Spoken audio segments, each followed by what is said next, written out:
épisode hors série. Alors, comme nous avons pris la bonne habitude à tous les trimestres, on invite nos spécialistes de statistiques pour parler des immatriculations de véhicules électriques au Québec. J'ai donc avec moi Frédéric Saint-Laurent. Bonjour Frédéric. Bonjour. Et j'ai Jean-François Morissette. Bonjour Jean-François. Bonjour Martin, bonjour Frédéric. Et on a un invité spécial aujourd'hui parce qu'on a un sujet avec les statistiques. Ça nous permet de comprendre, de voir un peu plus ce qui se passe. Puis on a découvert certains petits trucs. Stéphane a fait une enquête pour nous. Il va nous en parler. Ça touche les Tesla. Je vous en dis pas plus, mais on en parle un petit peu plus tard. Bonjour Stéphane. Salut Martin. Donc, messieurs, on va regarder dans un premier temps le portrait des ventes des véhicules électriques au Québec, les immatriculations particulièrement.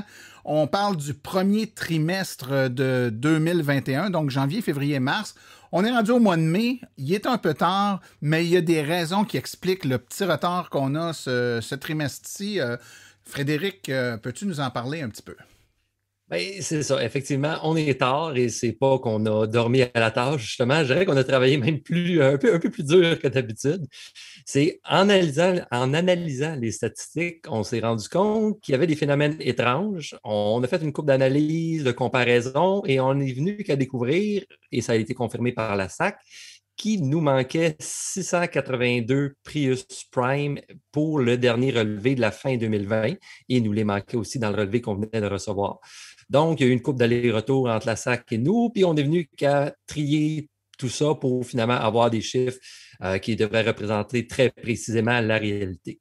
Donc, si on veut les chiffres qui avaient été présentés pour 2020, il faut rajouter au total qu'on avait à l'époque 682 Prius Prime. Et l'article qui s'en vient sur le site de l'AVEC, parce que c'est la première fois que c'est Silence on roule qui va avoir le scoop de nos chiffres. On porte le champagne. C'est ça. Donc, dans l'article qui va s'en venir sur le site de l'AVEC, parce qu'on va avoir pris le temps de vraiment faire notre analyse de A à Z dans les détails comme d'habitude, les graphiques interactifs vont avoir été mis à jour rétroactivement pour 2020 pour inclure ces 682 Prius Prime-là dans les différentes villes, MRC et régions où elles étaient. Ouais, faut dire que le système, puis Jean-François, tu me diras si je me trompe, mais la façon dont la SAC extrait les données qu'elle nous fournit, là, c'est un système qui date un petit peu. Ils sont en train de s'installer avec un nouveau logiciel qui devrait faciliter la tâche. Mais pour l'instant, là, donc, c'est dans la façon dont l'extraction se faisait ou probablement qu'il avait désélectionné par accident un ou des modèles de véhicules, ce qui fait que les données qu'on recevait étaient pas précises, mais c'est un problème qui devrait se corriger bientôt, Jean-François? Oui, ben c'est ce qu'on nous confirme là, essentiellement. Là, c'était un peu fait manuellement, puis là, je pense que le processus va être beaucoup plus moderne. Là. C'est normal, les outils s'adaptent. Là, donc, puis avant, il y avait un volume de véhicules et un nombre de véhicules qui était facile à gérer manuellement un peu, mais là, ça devient quand même compliqué. Donc, c'est normal. Donc, on vit avec ça, puis on continue à vous présenter nos chiffres puis nos analyses. Quand même. Oui, monsieur. Et puis là, ben, les chiffres ont été corrigés. Vous avez toute l'information en main. Là, on a l'heure juste. Au premier trimestre, on a manqué le 100 000, mais vraiment, là, on était comme une course à un 100 mètres, puis, tu sais, ça prend le photo finish pour être sûr. Là. On est tout juste en bas de 99 000 véhicules. 98 490 pour donner le chiffre précisément. Donc, ça donne quoi comme augmentation, Frédéric? Ben, donc, ça donne finalement une augmentation de 5 982, soit 66 par jour, ce qui est quand même 66 véhicules par jour à grandeur du Québec, c'est quand même un chiffre intéressant. Mais pour réussir à se rendre à nos objectifs à long terme, il va falloir augmenter la cadence et ne pas rester à 66 par jour. En termes de pourcentage par rapport finalement à la fin 2020, on est à 6,47 d'augmentation, ce qui est quand même pas mauvais. C'est mieux que l'an passé, mais l'an passé, on avait eu 4,04, mais ça incluait un gros remisage suite au confinement généralisé pour la COVID. Ici, on compare au premier trimestre de 2019, c'était 12,21 qu'on avait eu à ce trimestre-là. Donc, bon, 6 c'est pas mauvais, mais ça a déjà été mieux dans le passé, donc ça pourrait être mieux. Donc, il s'agit maintenant, si on regarde maintenant, de 98 490 véhicules sur les routes du Québec qui sont électriques. Ben, par électrique, on veut dire 100% électrique ou hybride rechargeable. Donc, finalement, ce que j'aime bien appeler les véhicules propulsés par Hydro-Québec. On est rendu à 1,45% des véhicules sur nos routes au Québec qui sont propulsés par Hydro-Québec. Donc, on devrait probablement, pour notre prochain relevé du prochain trimestre, avoir dépassé à la grandeur du Québec 1,5%. Donc, c'est quand même encourageant si on tient compte du fait qu'il y a eu il faut le dire, là, ça a affecté beaucoup le marché de l'automobile, la COVID. Donc, les gens travaillent de la maison, les gens ne peuvent plus, ou en tout cas beaucoup moins, voyager, se déplacer d'une région à l'autre, aller, bon. Donc, les besoins de véhicules ont été mis sur la glace. Donc, il y a probablement beaucoup d'achats qui sont retenus actuellement. Si on présume que dans un lointain, pas si lointain, on va être capable de retrouver un semblant de normalité. Pensez-vous, Jean-François, qu'on va avoir une espèce de petit ressac, c'est-à-dire que plein de gens se retiennent actuellement, attendent juste de voir quand est-ce qu'ils vont recommencer à aller travailler au bureau plutôt que de la maison, puis dès que ça va réouvrir et qu'ils vont aller au bureau, ben là, ils vont procéder à l'achat de leur véhicule. Donc, est-ce qu'on s'attend à avoir un petit boost qui sont des ventes qui sont retenues actuellement? Ben, Martin, je ne suis pas devin non plus, là. J'ose croire que tu as raison. Je pense que ça devrait s'accélérer. Il y a de plus en plus de modèles, il y a de plus en plus de diffusion. Ironiquement, même si les gens ont craint l'autonomie des voitures électriques pendant longtemps, finalement, c'est quand tu roules pas beaucoup que ça vaut moins la peine d'acheter une voiture électrique. Donc, on roule moins en ce moment. Donc, du moment qu'on va se remettre à rouler, ben moi, je pense qu'il y a plus de gens qui vont vouloir justifier les voitures électriques. Là, je connais quelques personnes, personnellement, c'est anecdotique, qui ont mis ça sur la glace. Donc, je pense que c'est vrai. On devrait avoir une meilleure idée au courant de l'année. Là, les prochains portraits trimestriels, là, la vaccination progresse, donc on va peut-être tomber dans une ère un peu plus post-COVID. Fait que je veux pas jouer au devin, mais j'ose y croire. Là. Ouais. Et si on regarde... Jean-François, il y avait aussi une augmentation, une tendance qu'on sentait du tout électrique versus l'hybride branchable. Est-ce que cette progression-là continue? Oui. On est rendu à 56,6% là, approximativement là, de voitures tout électriques, donc versus 43,4% pour les hybrides rechargeables. Donc, ça, c'est encore un sommet. Là. À chaque trimestre, essentiellement, là, depuis quelques années, là, on voit une progression qui varie un peu en vitesse, mais on va toujours dans la même direction. Donc, puis on le voit dans les modèles populaires, là, on en parlera tout à l'heure, mais essentiellement, il y a le RAV4 Prime qui est une hybride rechargeable très populaire, mais sinon, les modèles très populaires sont surtout des modèles tout électriques. Okay. Donc, on sent vraiment que la tendance avec les modèles tout électriques qui ont plus d'autonomie, les gens sont plus en confiance, le nombre de l'infrastructure de recharge générale au Québec qui s'accroît. Donc, ça revient à ce que je disais, la confiance. Donc, les gens ont confiance d'être capables de se déplacer sans trop de problèmes avec le tout électrique. Donc, ça prend tranquillement sa place. C'est une tendance qu'on savait qui viendrait, mais on la suit tout le temps. C'est toujours un indicateur qui est intéressant. Tu parles des modèles de véhicules, donc je pense qu'on peut commencer à en parler. Frédéric, les modèles, donc on sait qu'il y a certains modèles qui sont dans le haut de peloton en termes de volume sur nos routes, pas nécessairement de nouvelles ventes, mais de volume sur nos routes. La Volt, la Nissan Leaf, la Tesla Model 3, la Prius Prime, justement, qui est quand même assez populaire aussi. Qu'est-ce que ça a l'air, donc, si on regarde là, nos grandes championnes en termes de volume, est-ce que ça a bougé un peu dans le dernier trimestre? Oui, il y a eu quand même beaucoup de mouvements. En fait, la première position est passée très près de changer. Et quand je dis très près, c'est très près. La Volt, qui finalement depuis toujours, je ne dirais pas depuis toujours, mais depuis qu'on fait nos statistiques, donc depuis 2014, avait toujours été la première. On sait que la Volt, il ne s'en vend plus dans le neuf et on a commencé à avoir un léger déclin, et ça depuis 2 trimestres. Et la Volt a fini à un cheveu en première place avec 11 724 et tout juste derrière avec 11 709 la Model 3. Donc, la Model 3 aurait très bien pu être première, mais il a manqué quelques ventes. Elle aurait pu avoir la première place, mais elle l'a manqué. C'est ça. Il y a un point de vente qui ouvre à Saint-Bruno. Là, on va rectifier ça, je pense, dans les prochains. Je vais faire une prédiction. Là, je pense qu'on peut dire confortablement qu'au prochain trimestre, elle sera première. Oui, je pense que le risque n'est pas très grand de l'affirmer, en effet. Je serais même prêt à dire que c'est le cas en ce moment, vu qu'on est déjà à mi-chemin dans le trimestre. Oui, essentiellement. Mais est-ce qu'on peut dire, Frédéric, par contre, dans le cas de Tesla, il y a des gens là, qui ne jurent que par Tesla. Le fait qu'il y ait eu des nouveaux modèles de Tesla rendus disponibles, entre autres la Y, est-ce que c'est pas venu jouer un peu dans l'étal de la Model 3? Donc, des gens qui ont changé d'idée, qui ont acheté une Y plutôt qu'une 3. Donc, s'il n'y avait pas eu la Y, la 3, c'est en première place. Je pense qu'on peut affirmer ça aussi. Oui, effectivement, surtout qu'on parle juste là, de 24, 709, qu'on parle de moins de 20 véhicules. Là. On parle vraiment d'un nombre minuscule de Model 3 qui manquait pour qu'elle prenne la première place. Je dirais que c'était à peu près certain.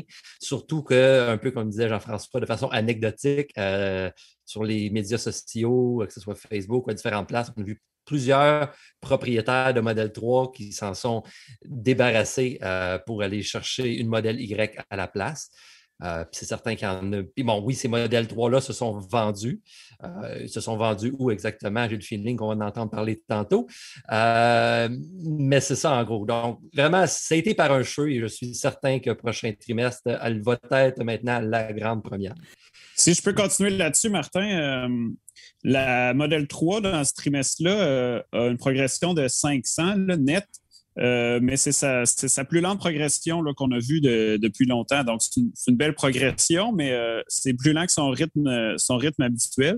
Puis, pendant ce temps-là, tu parlais du modèle Y. Là, le modèle Y a plus 861 au net de progression. Donc, dans ce trimestre-ci, c'est ajouté plus de modèle Y que de modèle 3. Il y a eu brièvement un modèle Y standard range là, à plus faible autonomie un petit peu, qui était admissible aux subventions, qui était moins cher. Celui-là, je pense qu'il s'est vendu, je n'ai pas les chiffres exacts, mais je pense qu'il a dû se vendre beaucoup dans ce trimestre-ci, ce qui a dû aider là, les chiffres. Là. Donc, sur ce trimestre-ci, effectivement, le modèle Y est venu jouer dans les pattes du modèle 3. Mais au net, ça fait juste permettre d'ajouter plus de véhicules. Là. Tout à fait. Et plus de choix. Ce qui est important. Oui. C'est la chose importante. Ouais. Et il faut aussi, dans l'analyse, je pense qu'il faut garder en tête, et puis je peux me tromper, là, c'est ça, dans ce genre d'analyse-là, il y a des faits, là, des chiffres, on le sait, hein, c'est pas discutable, il s'en est vendu tant, mais quand on essaie de comprendre, d'analyser, on est obligé d'interpréter un peu, puis parfois de faire certaines suppositions. Il y a quand même de la concurrence qui commence à s'installer pour la Model 3 sur plein de tableaux.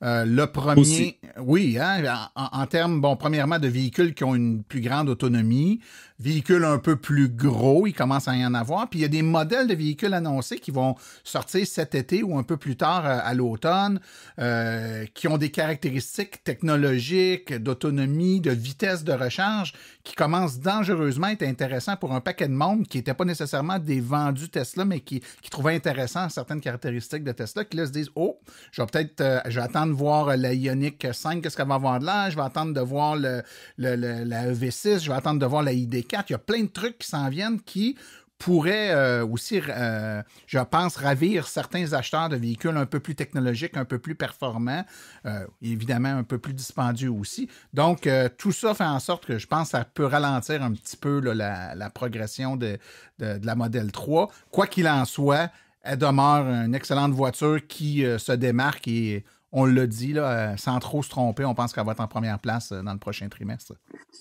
C'est ça. À long terme, peut-être qu'elle va se faire rattraper. Puis même, je dirais que ça ne serait pas surprenant vu que c'est une berline et que la berline n'est pas le format de véhicule que le vent dans les voiles en ce moment, qu'on soit d'accord ou pas avec ce mouvement-là, malheureusement. Ce sont les faits. Puis effectivement, si on regarde, elle a présentement une progression de 500, alors que si on regarde la Model Y qui a une progression de 861, la RAV4 Prime qui a une progression de 777, ce sont tous les deux des formats de véhicules un peu plus gros. Puis même, en fait, si on regarde la Bolt qui a une fois de plus eu une progression exemplaire. En fait, la Bolt, ça n'est étrange sur comment que sa progression en est régulière. On dirait que peu importe ce qui se passe, il se vend à peu près entre 900 et 1000 Bolts par trimestre. de façon régulière depuis quelques années déjà. Là. C'est surprenant. Donc, elle progresse de façon continue. Dernier trimestre, elle a 947. Justement, si on regarde vite, la Prius Prime a réussi à saisir la 3e place. Elle, la Prius Prime, a ralenti un peu, mais elle a malgré tout réussi à prendre la 3e place qui, auparavant, était prise par... C'est la Leaf qui avait cette 3e place-là. Et elle, la Leaf, est présentement à l'arrêt. Il y a eu seulement 9 ajouts de Leaf. Puis on a vérifié, il n'y a pas les mêmes genres d'erreurs qui se sont produits avec la Prius Prime qui nous manquaient justement. Là. Donc, les chiffres de la Leaf sont bons. Il semble avoir malheureusement à peu près pas de vente de la Leaf qui se fait. Dans le dernier trimestre, moi, je vais juste rappeler là, il y a la Bolt et la Leaf qui sont à peu près dans la même ligue là, en termes de prix de voiture puis tout ça. Puis la Leaf Plus, là, qui a à peu près la même autonomie aussi que la Bolt. Dans cette période-là, il y a eu le gros spécial, là, la Bolt qui avait un rabais de 2000 $ chez Costco, un rabais du manufacturier, un 500 de remise. Quand tu cumulais tout ça, là, puis je le sais parce que j'ai fait l'exercice exactement à ce moment-là, la différence de prix entre une Bolt et une Leaf était ahurissant. C'est-à-dire c'est certain qu'il n'y a personne qui s'en allait s'acheter une Leaf, qui a fait le calcul. Il n'y a personne qui ne s'est pas posé la question, change-tu pour la Bolt? C'était des différences entre 100 et 200 $ par mois de mensualité de différence sur les deux véhicules. Là. C'était quand même assez frappant. Donc, évidemment, ça n'a pas dû aider non plus au vente de la Leaf à cette époque-là. Là. Puis en fait, c'est que si on regarde la Leaf, est-ce que tu faisais la comparaison avec la grosse batterie ou la petite batterie? Je ne me rappelle plus exactement des comment ils s'appellent. Mais... Oui, ben c'est la E+, là, qui est la grosse batterie sur la Leaf. Moi, je te parle de la E+, là, parce que j'étais en processus de remettre mon véhicule, donc on m'avait fait un prix pour la E+, et par rapport au prix de la Bolt, il y avait une immense différence de prix. Là. C'était même pas... Des fois, tu dis pour 20$ par mois, je vais prendre celle qui me tente. Là, on parlait d'entre 150 et 200 $ de différence. Fait que c'était quand même frappant. Mais c'est ça, il y a un spécial. Chevrolet a annoncé le nouveau modèle de la Bolt qui va être moins cher. Ça met une pression, évidemment, à la baisse sur le prix des Bolt actuels. Tu vas être capable de vendre les 2021 quand tu sais que la 2022 va coûter 6 000 de moins, ben faut que tu étais un petit peu plus... je pense que les concessionnaires puis GM ont été un peu plus agressifs dans la vente de la Bolt, donc le prix a baissé, mais en même temps que le prix baisse, il y a un rabais important pour les membres Costco. Donc, ça a fait en sorte que c'était un cumul de rabais qui a eu un impact au final. Stéphane, tu avais un point à dire là-dessus? Bien, juste pour compléter ce que tu dis au niveau des offres de GM, c'est qu'ils sont extrêmement agressifs au niveau des taux d'intérêt. C'est que les taux d'intérêt, lorsqu'un modèle arrive sur le marché, c'est ce qui leur donne la marge de manœuvre pour pouvoir, sans baisser nécessairement le prix, qui vient affecter le prix au niveau de la revente des modèles usagés, c'est que les taux d'intérêt ils peuvent progressivement les baisser pour pouvoir donner un paiement qui présente au client plus bas. Fait que dans l'exemple que tu avais, la comparaison Leaf-GM, c'est que Nissan, eux, le taux d'intérêt, ils sont toujours restés historiquement hauts.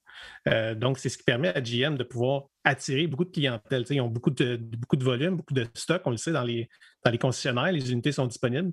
Donc, c'est ce qui leur permet de pouvoir justement vendre ces unités-là. Ils ont été extrêmement vigilants là, au niveau du marché, de pouvoir s'ajuster au fil du temps du modèle actuel. Là, comme tu disais, le prochain modèle a été annoncé avec un prix de vente inférieur, mais le taux d'intérêt, ils vont venir le remettre à un taux plus normal, aux alentours, mettons, de 4 %. Et là, ils vont pouvoir progressivement, encore là, au fil de la demande, pouvoir se réajuster avec le marché. Donc, ils sont extrêmement agiles au niveau des ventes à ce niveau-là, GM. Un très bon point, Stéphane. Donc, Jean-François, on a parlé des 2-3 premières places. Là, donc, la Model 3 qui est vraiment deuxième, mais il n'en manquait pas beaucoup. La Leaf qui a descendu un petit peu. Donc, la Leaf est suivie de quoi? La Bolt après ça, comme étant la plus vendue? Oui, la Bolt là, qui va bientôt dépasser la Leaf. Ça doit être fait aussi à l'heure qu'on se parle. Puis après ça, là, il y a un gros écart. Là. Ces voitures-là sont vraiment plus présentes sur les routes. Après ça, on avait deux autres joueurs qui se démarquaient. Le Mitsubishi Outlander hybride rechargeable qui a beaucoup ralenti aussi. Il s'en est ajouté, laissez-moi regarder, 143 pendant le trimestre. Puis juste derrière lui, là, environ 100 véhicules derrière, Il y a le Kona de Hyundai qui a ajouté encore 699 véhicules là, pour ce trimestre-ci. Donc, le Kona continue sa belle progression. Il avait ralenti un peu à un certain moment, mais depuis 2-3 trimestres, il a réaccéléré. Puis, il doit avoir dépassé l'Outlander aussi à l'heure qu'on se parle. C'est ça qui arrive quand on fait ça en mai. On sait que nos chiffres sont déjà un peu désuets, mais c'est le portrait au 31 mars. Donc, de ce côté-là, ça ressemble à ça. Après ça, là, ce qu'il faut surveiller là, dans notre fameux top 15, disons, c'est le modèle Y puis le RAV4 Prime là, qui vont monter probablement très rapidement, là, puis qui vont probablement venir se loger derrière le Kona assez rapidement. OK. Frédéric, d'autres éléments à dire sur les ventes des véhicules populaires? Oui, je dirais peut-être le dernier point à souligner, qui est un petit peu triste, mais compréhensible, puis on verra ce qui arrivera aussi. C'est la Model S qui continue sa longue descente, donc pionnière elle aussi dans son segment. Le modèle commence déjà à avoir une certaine âge, donc il y a peut-être ça qui rentre en ligne de compte.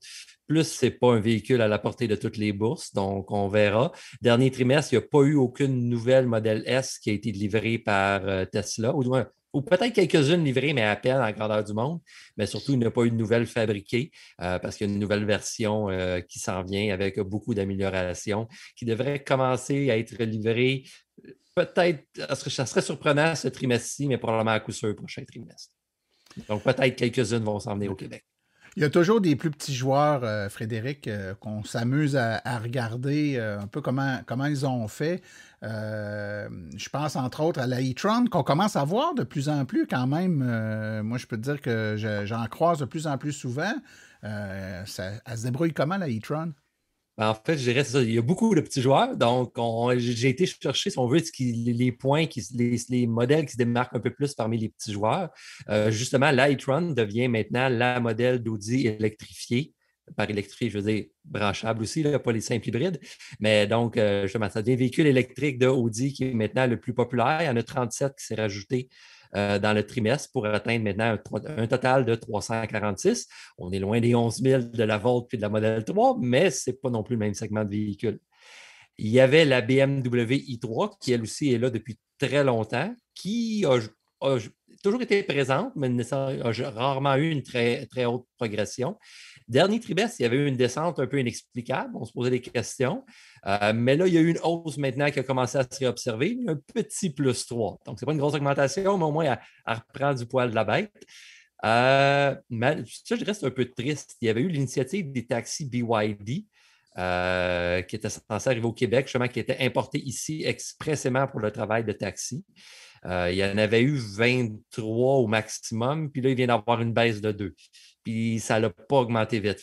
Il faudrait voir ce qui arrive avec le mouvement. Je ne sais pas si on a de l'information, mais ça semble malheureusement pas. Non, il faut faire que je me renseigne sur ce qui se passe avec eux. Il faut dire que là aussi, la COVID n'a pas aidé pour tout ce qui est l'industrie du taxi. Là, ça n'a pas dû être facile. Et il y avait deux relances, hein, Théo et BYD. En fait, BYD qui se lance, puis Théo qui se relance. Le timing de la COVID n'est pas très bon pour... ça n'a pas été très bon pour aider dans ce coin-là. La Crosstrek, elle, qui a eu une arrivée un peu... qui est passé sous silence, puis deux, que les spécialistes de voitures électriques étaient déçus des caractéristiques de la Crosstrek, puis les amateurs de la voiture, donc de cette marque de voiture-là, Subaru, aussi semblaient être déçus. Donc, c'est une voiture qui n'a pas vraiment fait sensation. Qu'est-ce que ça a l'air en termes de progression? En termes de progression, c'est assez systématique quasiment avec 75 par trimestre. Donc, c'est à peu près régulier autour de 70, 75, 65 par trimestre. Donc, effectivement, tant que ça ne changera pas, le véhicule ne risque pas de se démarquer. Certains, je dirais aussi, le format de véhicule a un certain intérêt, mais ça, c'est pas non plus nécessairement. Il y a certaines régions dans le Québec que c'est plus populaire, mais de façon générale, si on regarde le Québec dans son ensemble, c'est pas, on s'entend, c'est pas une Yaris ou même c'est pas une Prius. Ouais. Donc, en termes de volume, il ne fallait pas s'attendre à un chiffre incroyable. Plus au niveau technologique, il y a un certain intérêt, oui, au niveau des spécifications et tout, mais c'est rien non plus pour se démarquer. Là. Donc, Avant de changer de sujet et d'aller dans les régions, je trouve toujours trippant de parler des nouveaux joueurs, des voitures qui n'étaient pas vendues dans les autres trimestres, qui arrivent et qui commencent à se vendre. Parlons par exemple de la Mustang Mach-E. Je pense que c'est celle dont on entend probablement le plus parler actuellement. À quoi ça ressemble le départ dans le premier trimestre de 2021 pour cette voiture-là, Jean-François? Ben là, ça, c'est un super départ, le Mach-E. Tantôt, on a parlé du RAV4 Prime puis du modèle Y, mais il ne faudra pas oublier le Mach-E. C'est 358 enregistrements déjà, là, fait que, au 31 mars. Là, puis, si ma mémoire est bonne, est arrivé quoi en janvier? Ouais, au début. Là. Ouais. Au début de l'année, là, c'est ça. Donc essentiellement, là, un peu plus qu'une centaine par mois là, pour une auto quand même qui n'est pas non plus si abordable que ça, là, sans être dans les grands luxes. C'est pas non plus de l'entrée de gamme, disons. Donc, c'est un départ assez impressionnant. Oui, puis il s'en est vendu. Il s'en va encore en avril, mai. On voit tous les jours, là, si on suit les pages de Mach-E, là, des gens qui se font poser avec leur voiture neuve. Là, on sent, là, ça ressemble un peu, je trouve, au feeling des propriétaires de Tesla qui se font poser dans le showroom de Tesla avec leur voiture. Mach-E a un peu la même approche. Là, donc, on sent que ça va être une voiture qui... Puis, elle est très populaire. Je trouve que c'est une voiture qui va chercher des amateurs de voitures à essence de type Mustang. Il y en a beaucoup. Bon, il y en a qui. Ça a comme scindé en deux le groupe. Il y en a qui non, c'est pas une vraie Mustang. Puis t'as l'autre groupe qui fait comme, sais-tu, moi, dans les autos électriques, c'est celle qui me donne le plus le feeling de conduire les autos que je suis habitué de conduire. Et ça marche vraiment bien. Donc, je suis content pour cette voiture-là. Puis on s'entend que Ford, c'est un gros fabricant de voitures, là, donc ça reste une marque qui a toujours été populaire, donc ça fait du bien d'avoir un nouveau joueur qui a un modèle tout électrique. Parce que Ford avait eu des voitures un peu pour répondre aux lois, là, mais là, c'est un vrai modèle. Il y a deux nouveaux joueurs. Volvo et sa déclinaison aussi Polestar, là, sa marque toute électrique. Eux autres font pas une entrée fracassante, par exemple. Là. Il y a le Polestar 2, qui est une voiture un peu dans la catégorie du modèle 3, mais il y en a 13 seulement sur les routes jusqu'à maintenant au Québec. Donc, c'est une entrée plus discrète pour Polestar, qui est une nouvelle marque. Là. C'est sûr que c'est plus difficile à placer, puis c'est un produit un peu niché, mais je me serais attendu à plus. Puis chez Volvo, du côté de Volvo, il y a sur la même plateforme, le XC40, là, qui est plus un VUS compact. Il y en a 3, semble-t-il, qui sont arrivés sur nos routes. Il faudra voir ce modèle-là, par exemple, parce que ça pourrait être un peu plus vendu. Là. Il y a aussi dans nos enregistrements, c'est toujours drôle, là, il y a une Ferrari. J'imagine que c'est un modèle hybride rechargeable, la Ferrari SF90 Stradale, qui coûte environ un demi-million, donc c'est pas pour toutes les bourses. Il y en a une. Ça, j'ai regardé, c'est ça, c'est un hybride rechargeable. Ma mémoire me faisait défaut, mais elle a soit 13 km ou 1000 d'autonomie électrique. Donc, c'était pas énorme, mais il y a au moins un petit bout qui a fait moins de bruit. C'est une façon de voir ça. Rapidement, avant de tomber dans les régions, Frédéric, on en entend beaucoup parler de ce temps-là. Hein? C'est dans l'air du temps, les autobus. Donc, ils s'immatriculent des autobus également sur nos routes. Oui, effectivement. Puis on a depuis quelques trimestres déjà, je pense, là, c'est le 3e trimestre qu'on a les chiffres. On commence à avoir un début du portrait. Je dirais le modèle d'autobus électrique qui est loin en avant de tout le monde, c'est au niveau des autobus scolaires principalement. Et c'est la E-Lyon de Lyon électrique, fabriquée ici à Saint-Jérôme. Donc, ça, c'est eux qui sont en avant de tout ça. Au niveau des autobus de ville, on peut voir certains mouvements. On s'entend que ces autobus-là ne sont pas nécessairement très vieilles, puis il n'y en avait pas beaucoup de nombre. Le nombre était très peu élevé. Donc, c'est les différentes lignes de. Le genre de réseau, la la STL ou la STM ou ces différents réseaux-là qui faisaient des tests avec différents modèles. Puis on a pu voir qu'il y a certains modèles qui ont été écartés, qui n'ont pas été satisfaits avec les tests. Donc, entre autres, Laval, ce sont des parties de leur design line EcoSmart, mais ils ont fait l'acquisition de 7 New Flyer Excelsior Charge. C'est ce qui était prévu, ouais. Qui, étrangement, justement, à Montréal a fait l'acquisition de 3 nouvelles pas les détails du modèle exactement, là, mais la même gamme, encore des New Flyer Excelsior Charge. Et à Sainte-Claire, dans Chaudière-Appalaches, il semble qu'il y aurait 2 Novabus électriques dont ils se sont départis aussi. Eh bien. Ben, ça, c'est avec les annonces qui ont été faites dans les derniers mois sur l'obligation de passer à l'électrique pour le transport scolaire. Là, je pense que ça va avoir... ça va être une statistique qu'on va suivre avec beaucoup d'intérêt dans les prochains trimestres.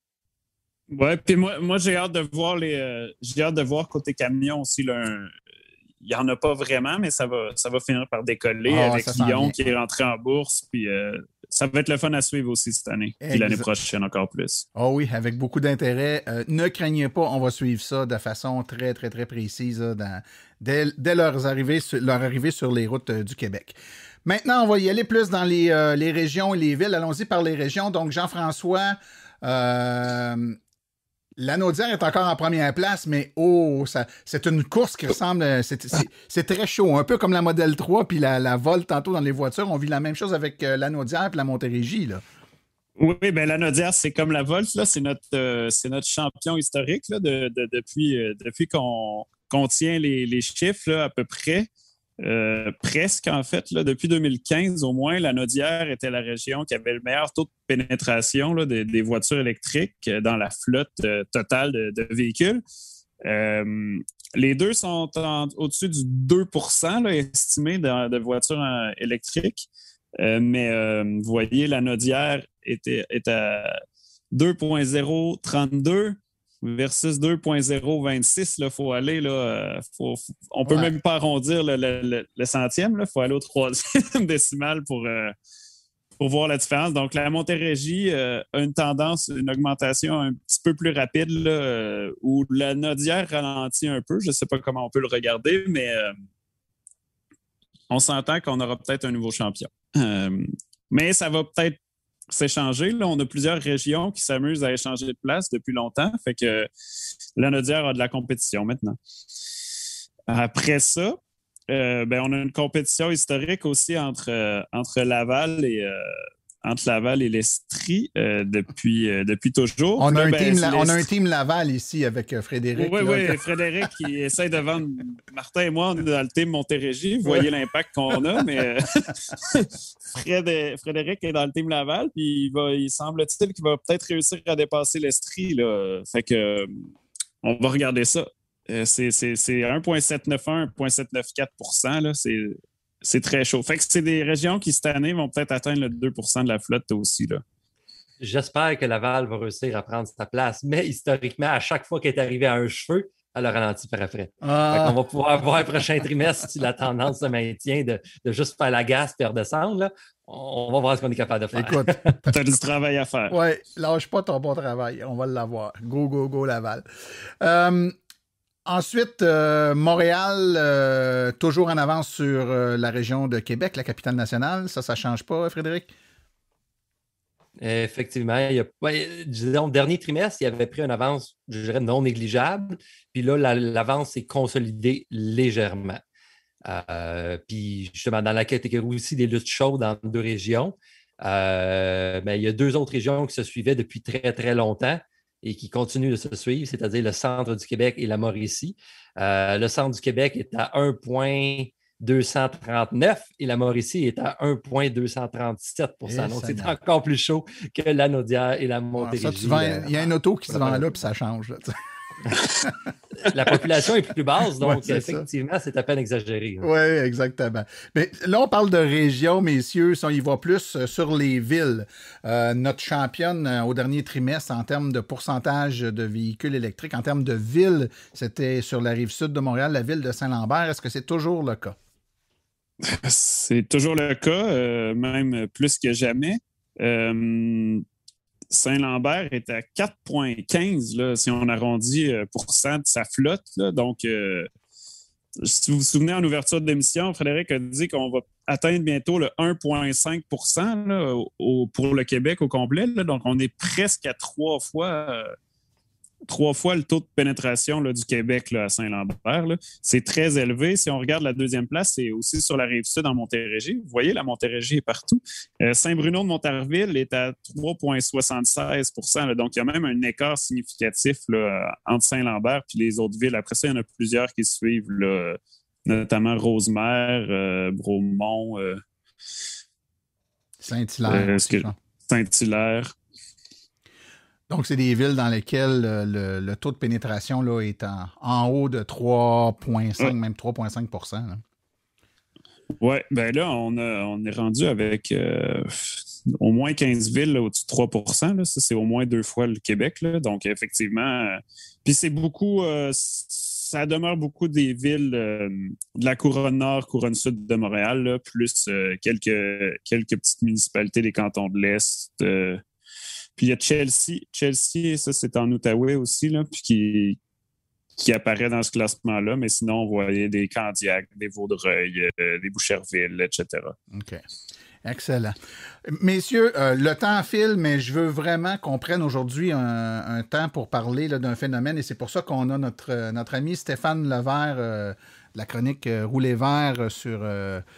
le Silence on roule qui est là aujourd'hui parce que ça fait déjà une couple de mois que Stéphane me parle d'un phénomène qui semble observer à la fois quand il regarde les chiffres que vous concoctez, messieurs, et dans ce qu'il observe en termes de communication sur les réseaux sociaux, il semblait détecter un certain phénomène et puis Stéphane a sorti son kit de détective, il a fait des appels, il a fait des demandes d'accès à l'information et il a trouvé de l'information très intéressante. Alors Stéphane, je te demanderais de nous parler un peu de ce que tu as observé, ce que tu es allé chercher comme information.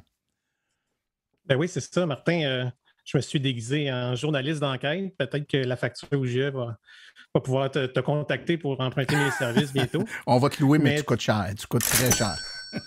On va prendre la moitié de mon cachet, donc 0 divisé en 2, c'est ça? C'est ça. OK.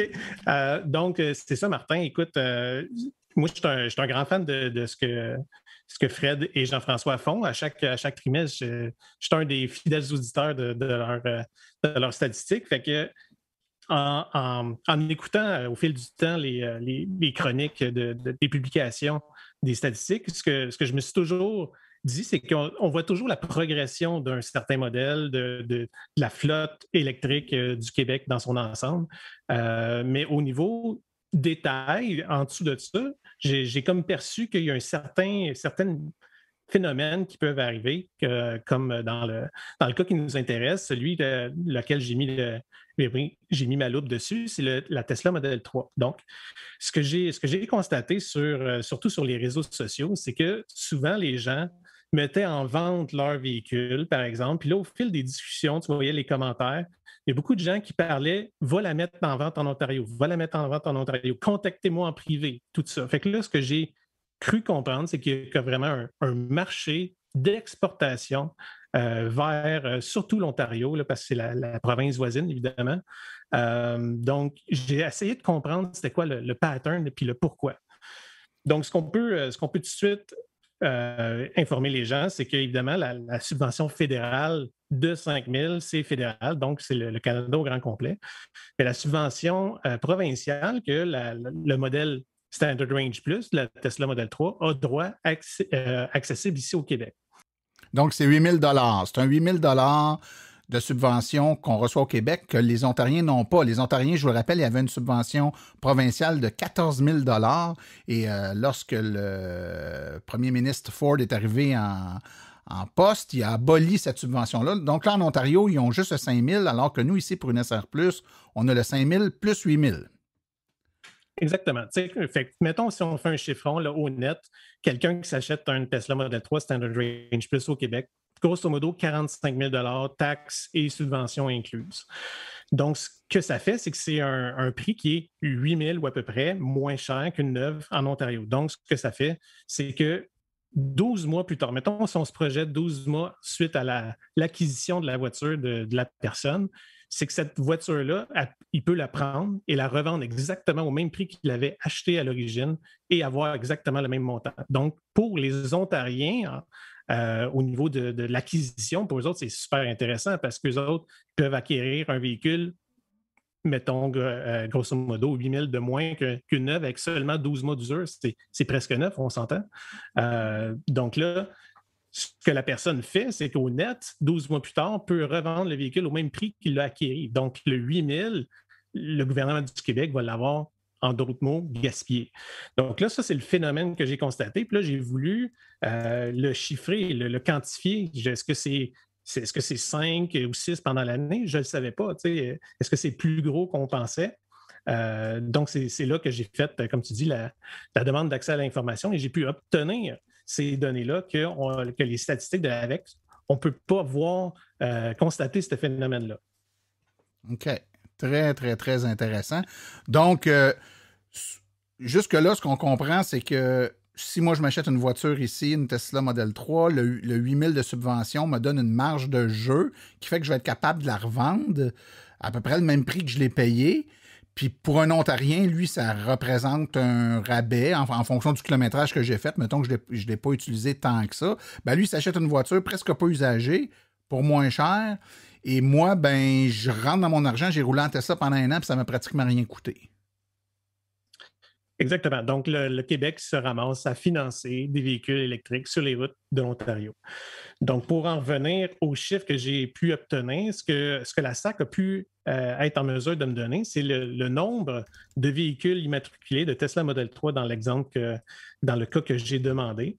Donc, le nombre au 31 mars 2019, le nombre au 31 mars 2020 et le nombre au 31 mars 2021. Donc, si j'ai croisé ces chiffres-là avec, évidemment, les chiffres que Frédéric et Jean-François ont compilés, donc les chiffres se ressemblent énormément. Donc, s'il y a des petits écarts, ça peut être explicable par la technique que vous expliquiez tantôt, là, qui fait que les méthodes de calcul peuvent différer d'une extraction de données à l'autre.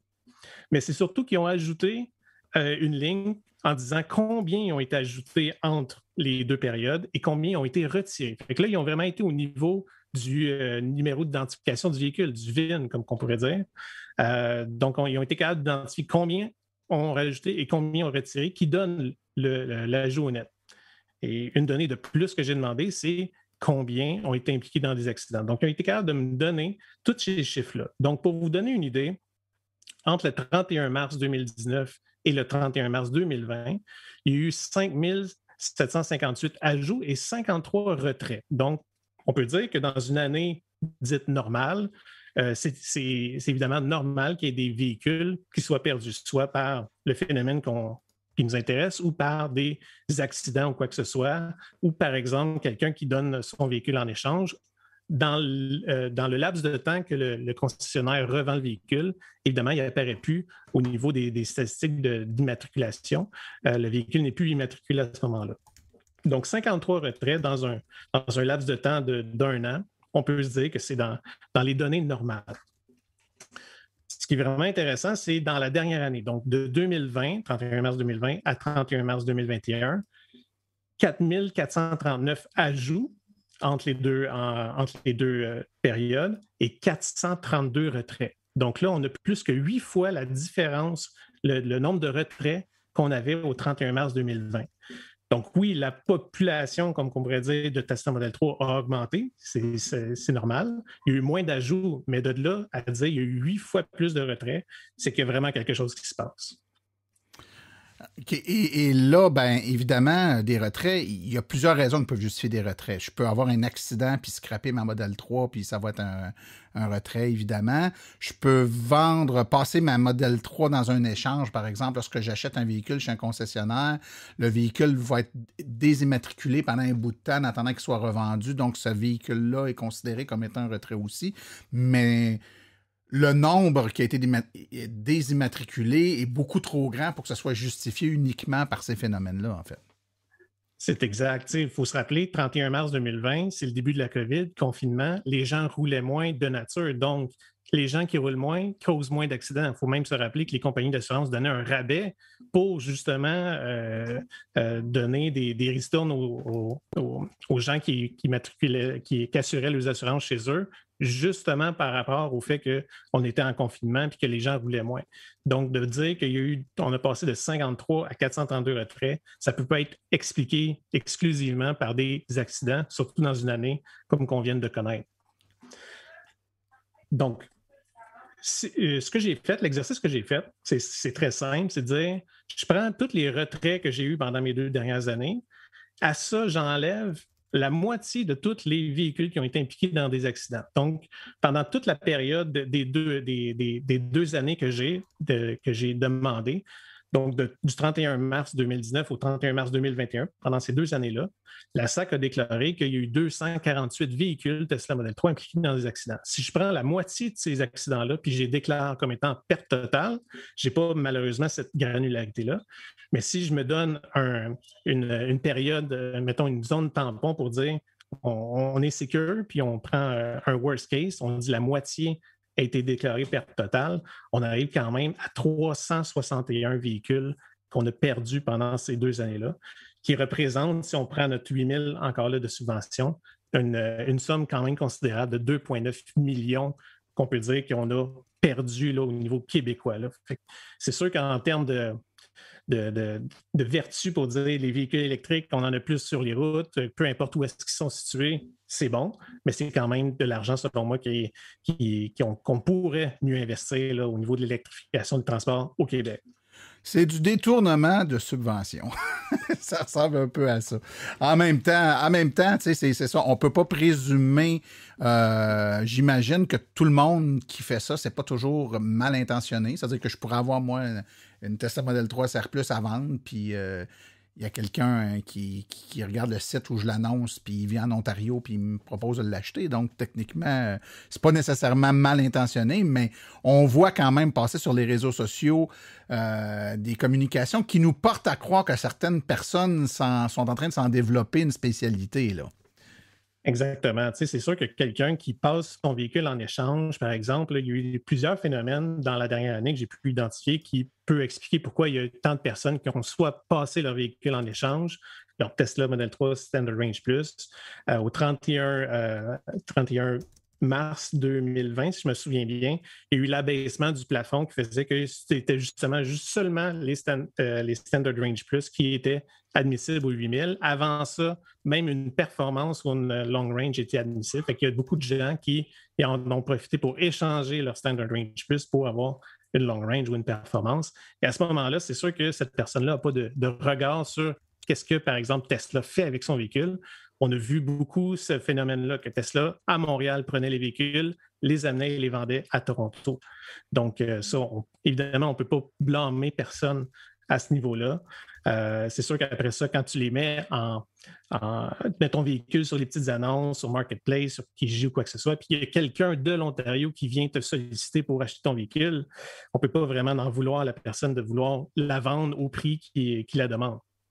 Mais là, comme tu dis, ce qui est un peu déplorable, c'est quand il y a vraiment un pattern puis une business, parce que là, les experts exportateurs, évidemment, ils ne font pas ça bénévolement. Là. Donc là, c'est que là, il y a des gens qui s'en mettent dans les poches en cours de route. Donc, la personne que, je ne sais pas, moi, va faciliter le transport vers l'Ontario ou quoi que ce soit, bien, c'est que là, la subvention sert un petit peu à enrichir ces personnes-là. Donc, c'est un petit peu plus à ce niveau-là là, que c'est un petit peu plus déplorable. Oui, effectivement. Donc, ça va être un dossier qu'on va pouvoir continuer de scruter, de forer dans les prochains mois, les prochains trimestres. Donc, on va garder l'œil là-dessus, puis on pourra tenir informés les auditeurs de Silence on roule. Messieurs, on a déjà fait 48 minutes. On avait beaucoup de choses à dire. Donc merci Stéphane pour ce travail d'enquête. Et puis, on va, comme je t'ai dit, on va garder l'œil ouvert, puis on va sûrement se reparler de ce sujet-là dans les prochaines semaines, c'est certain. Frédéric Saint-Laurent, Jean-François Morissette, merci beaucoup, messieurs, encore une fois, pour non pas juste l'enregistrement du podcast aujourd'hui, mais le travail en amont, donc ramasser les chiffres, les compiler, les faire parler, ces chiffres-là, parce que... Et puis, évidemment, j'oserais même dire votre analyse qui va jusqu'au point où vous avez été capable de détecter qu'il y avait des anomalies dans les chiffres qui vous avaient été fournis. Plusieurs personnes les utilisent, ces chiffres-là, hein, puis vous êtes les seuls et les premiers qui avaient détecté ces erreurs-là. Donc, j'ai envie de vous dire félicitations. Ça donne une idée de la qualité du travail que vous faites. Puis, on se reparle au prochain trimestre pour voir on en est rendu où. On le sait qu'on va avoir dépassé le 100 000, mais on va voir si vos prédictions d'aujourd'hui vont se réaliser. Merci, messieurs. Un plaisir. Merci beaucoup. Puis surveillez l'article dans les prochains jours. On va sortir ça. Oui. Le podcast sort aujourd'hui, ce vendredi, mais l'article là, sera probablement mis en ligne. Là. Si ce n'est pas fait au moment de publier le podcast, ça va être dans les quelques jours qui vont suivre la publication du podcast. Dès que Jean-François et Frédéric vont avoir pu dormir une nuit normale pour être capable de compiler tout ça. Justement, je peux vous garantir que ça ne sera pas au moment que le podcast va sortir. Ça va être après. Non, mais j'essaie toujours de mettre une certaine pression. Merci, messieurs. Au revoir. Good job, les boys. Je sais pas.